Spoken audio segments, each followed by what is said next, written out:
Hello, everybody. Thank you for tuning in to the Liberty Report. Today with me is Daniel McAdams. Daniel, good to see you. Good morning, Dr. Paul. Good. The hearings are still going on. Yeah. The other day we talked a little bit about the gentleman being up for Secretary of State. Rex Tillerson, yeah. Rex Tillerson, and he was under the gun yesterday, and I better not kid him about this. That senator from Florida who was after him, he was really challenging, and of course that's Rubio, you know. But I don't know why even Rubio should have been too upset. It looked like Tillerson threw him a bone. Yeah. You know, when the subject of Cuba coming up, he says, no, if there's a bill going to the president to make sure that we as Americans can travel back and forth to Cuba, I'd advise him to veto it. We need to study it more.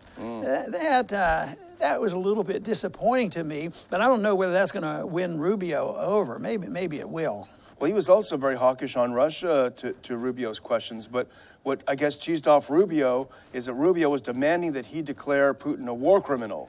That's a little bit more. Yeah, and so just because of this, he gave him everything but that. That still wasn't enough. The problem is they really need Rubio. Rubio is a key senator here. He's probably still irritated with Trump over being teased. So what if we had a secret ballot of all the legislative bodies and leaders of all the countries of the world, it was secret, of course, and decide whether or not the United States is a war criminal? You know, we've done some things there that I'm not so sure that don't qualify. Of course, a lot of innocent people died, but that's not the issue today. The issue is Rex Tillerson.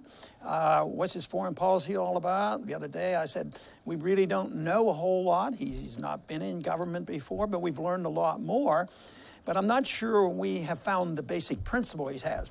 So he might fit in very well in Washington. He doesn't have a precise principle that he has to follow. It's miscellaneous. It's sometimes it's less intervention. Sometimes it's a super intervention. Sometimes it's pro-NATO. Sometimes it's pro-Russia. Sometimes it's anti-Russia. So he goes on and on.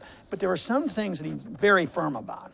I don't think there was any doubt left, and they spent a lot of time on it, and that is how he felt about China. Yeah. You know, this is a big thing, bashing, but that fits, Trump's position. Trump hasn't been out of his way to be diplomatic with China, so here it is. It looks like they're going to maintain that.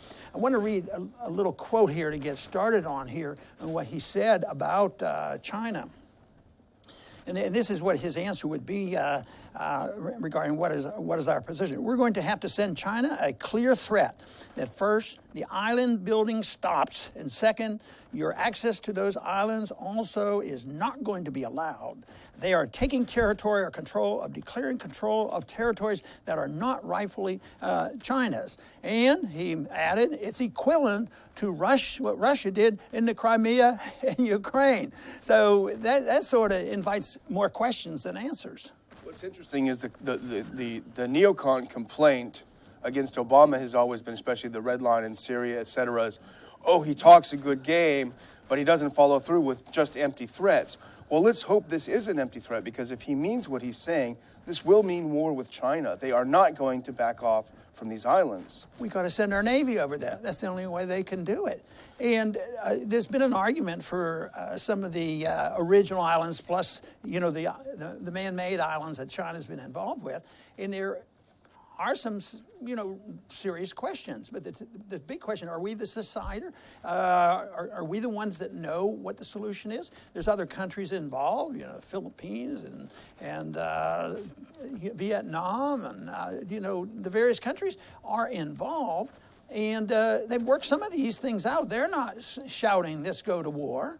But we look like we are the masters. It's our empire that we're protecting, and we will dictate how this will be handled. We actually do have a graphic, if we can pull it up, that really demonstrates what's going on in the area. It's funny, I don't see the U.S. Anywhere there. I see Vietnam, Philippines, China, and else. And this is disputed territory.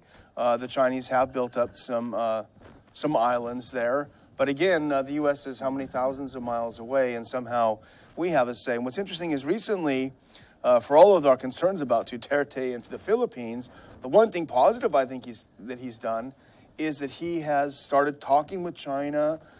They've tried to solve some of these islands that they both dispute. And there's a move toward that. Since Duterte's moved away from the U.S. in the past couple of months, he's moved toward solving his problems. And I don't think they can go back to 1812, say it's freedom of the seas, because there's trillions and trillions of dollars of trade through the channels there in the South China Sea.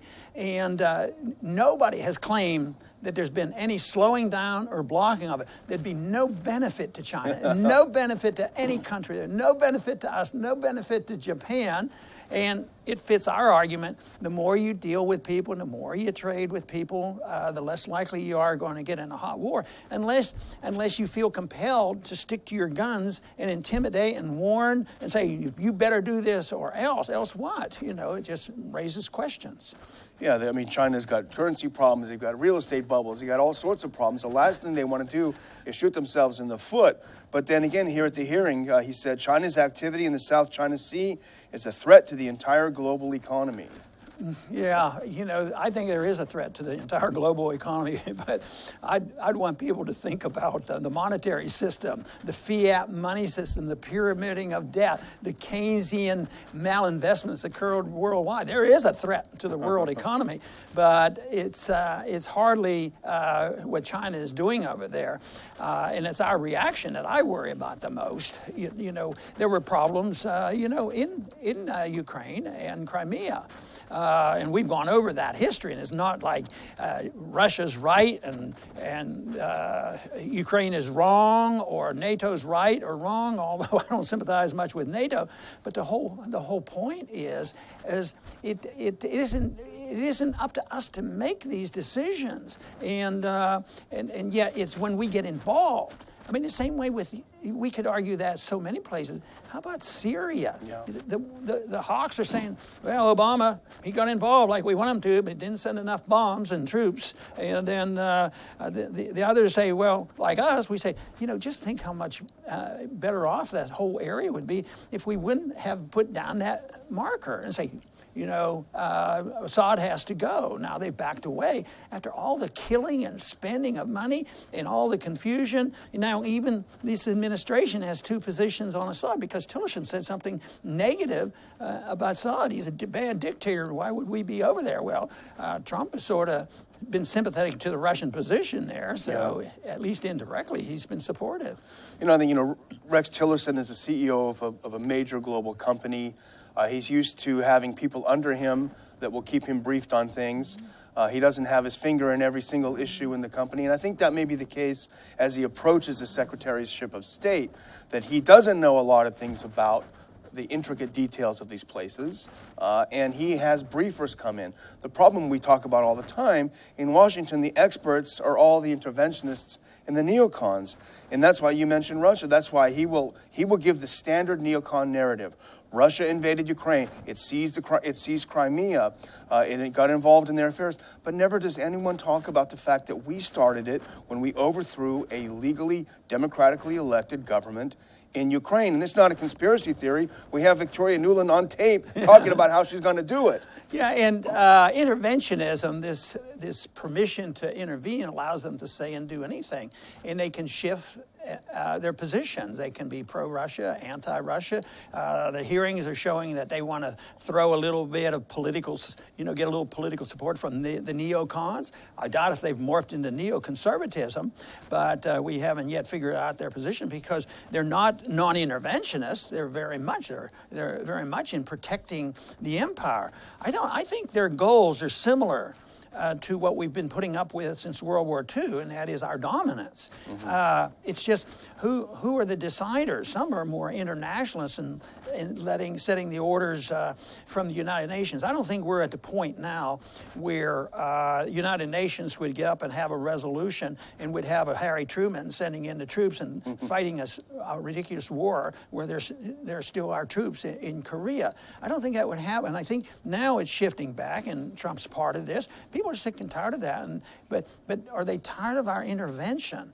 That's the problem. We're still involved. The one statement Tillerson made was annoying to me. Not that we have to deal with this in a real way, But he was asked for an opinion about Saudi Arabia, them being a civil rights violator. Would you call them a civil rights violator? Well, as long I'm not talking about ramifications, but I can give you an opinion. Yes, they are. They're terrible. And the dealings we've had with Saudi Arabia, we helped them in their efforts to develop radical Islam, and during the first Afghan war. So yes, we can make the statement, but for him to say, "Oh no, we can't do that," because they're making efforts, and we don't want to upset their efforts, and it's best to hold back and be diplomatic. Well, it sort of gets me. Why don't they use that same so-called statement with China? So yes, you can have an opinion, but when you back it up with our Navy, I think, and our money and our kids, on things that make no sense whatsoever, we have to have those monsters to destroy. We have to have an enemy, and unfortunately, our message is hard getting out, but it's getting out better than it used to. So the propaganda on ordinary TV and all is that people get pumped up, but I found out that the statistics who support, being negative on Russia are anti-Trump people. So it's very partisan. It has nothing to do with beliefs. It has nothing to do with the principles of non-intervention or our Constitution or when we go to war. That's too messy. Why deal with that? The hypocrisy of what you said about Saudi Arabia it's not lost on the rest of the world. You could certainly say that about Syria, for example. They had been introducing political reforms, a multi-party system. The same could have been true about Libya when Gaddafi gave up his weapons. He was involved in a lot of political reforms. So it really is just a cover for this hypocrisy. But here's a quote that I think about the rest of the world hearing. This is from Tillerson's opening statement. Imagine you're the rest of the world listening to this. If we don't lead, we risk plunging the world deeper into confusion and danger. Of course, I think we could come to the opposite conclusion. It's us being involved that creates the confusion. Think about, all the way back for a long time, we can just look at how much confusion we have given. But if you just start with after World War II, Korea is still very confused. How much waste was there in Vietnam?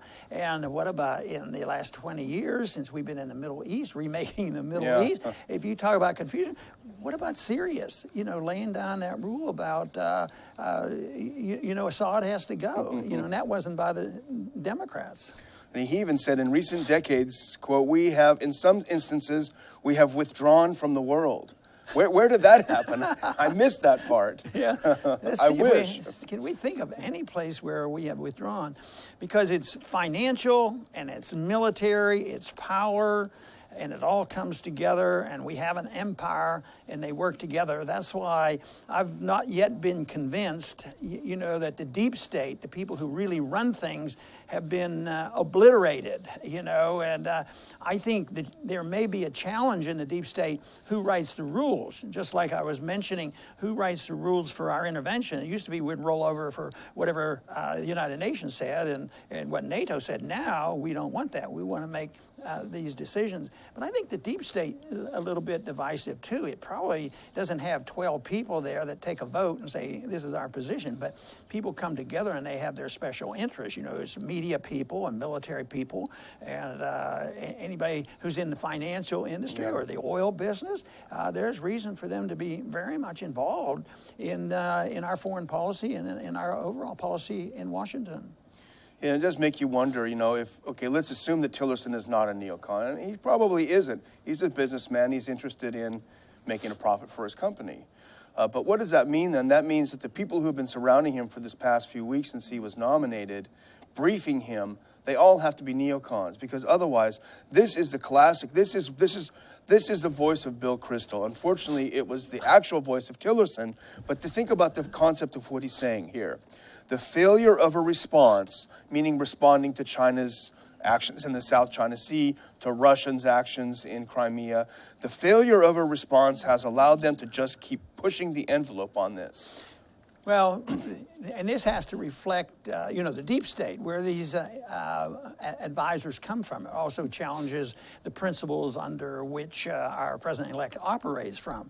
So, yes, it's out there, and I think it's philosophically, indoctrinated in our people and in those who get in positions of power.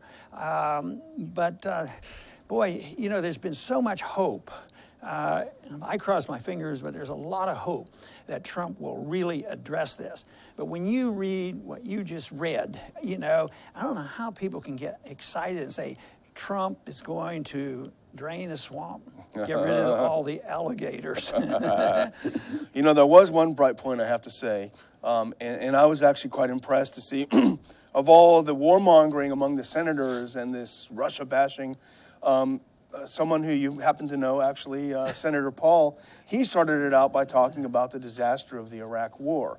And I thought that was it was a great moment, it was a great statement, and it allowed Tillerson to make some very good points. So I would say that's my one bright takeaway from the hearing. I imagine he didn't get a whole lot of coverage for that. Anybody who has that type of approach, you're not going to get flashed all over the evening. No, someone sent me a clip and said, this is pretty good. It really was. Well, yeah. Good. I'm glad to hear that, and I did get to watch that. I didn't watch a lot of it, but I did get to watch that interview, and it was very good. Yeah, well, let's hope that once he gets in, and if he can get Rubio on his side, maybe the real Tillerson will emerge. there you go. But right now, I guess since the hearings, I have not necessarily been more encouraged that we're going to go toward non-intervention. There's still a lot of threats and innuendos and picking sides and do it our way, and we are the boss. We run things, whether it's the South China Sea or where else. But still, reasonable people should consider something that we've said so often on this program, is what if other countries were doing this to us? What if all this activity in the South China Sea was occurring in the Gulf of Mexico? Maybe challenging us on our oil rights or fishing rights or something like that, and they're coming in. And we wouldn't put up with that. So people need to look at it that way, but there's still this feeling of supranationalism. They like this. They think you're not patriotic unless you're domineering and say we are in charge. It's our responsibility, and they'll do it our way. And we are the richest and the most powerful. We're the exceptional nation. And if they don't believe us, we're going to prove it to you. That to me is unexceptional and should be unacceptable, because it isn't the way to work for peace and prosperity. It's the fact that there are a lot of trading going on with China and the United States and the rest of the world as a consequence of what Nixon did. And nobody's challenging the travel, the merchant lanes going up and down the South China Sea. We should look at that and say, well, this is good. Why can't they say that about Cuba? I mean, all those years of sanctions against Cuba, and now they've been whittled away a little bit, and now we're moving toward this point where it'll be open opportunity for Americans to travel back and forth. Matter of fact, I think Tillerson, somebody said that early on in one of the early executive orders that Trump is going to put out will have to do with how we're going to move forward or backwards with Cuba. I hope that we move forward with Cuba, because we shouldn't be so intimidated and so frightened that something terrible is going to happen to us. I think something good would happen to us if we were allowed to trade, travel, and talk with people, because the people, that's what they want. They don't want this conflict, because the conflicts come from governments, not from the people. I want to thank everybody for tuning in today to the Liberty Report. Please come back soon.